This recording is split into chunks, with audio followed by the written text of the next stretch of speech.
Eneo jingine ambalo nilikuwa nimependa sana kusema kwenu ambalo ni la mafanikio makubwa, na hili tunajivunia sana, na tegemea siku moja mratibu wa afya ya kinywa na meno kutoka Wizara ya Afya atakuja kusema vizuri zaidi. Tunaweza kujivunia kwamba ni moja ya nchi zinaongoza kwa kusambaza au kuroll out huduma za afya ya kinywa na meno. Katika hichi kipindi kifupi serikali imesambaza bidhaa za kinywa na meno za shilingi bilioni 9.98. Lakini sasa hizi bidhaa ni zile bidhaa nyeti tuseme au nzito.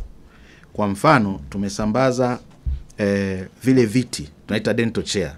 Ukienda kwa daktari wa meno unafahamu vile unakaa kwenye kiti ambacho kina kila kitu. Tumesambaza vile viti 647. Manake tumekava hospitali za wilaya, za mikoa na hata zahanati. Ni vituo vya afya.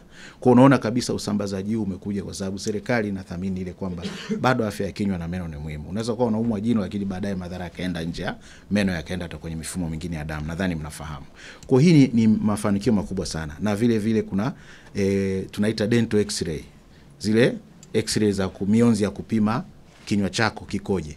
Jino limevunjika au mifupa imekaa vibaya, nayo imesambazwa 331 za thamani ya shilingi bilioni 4.07.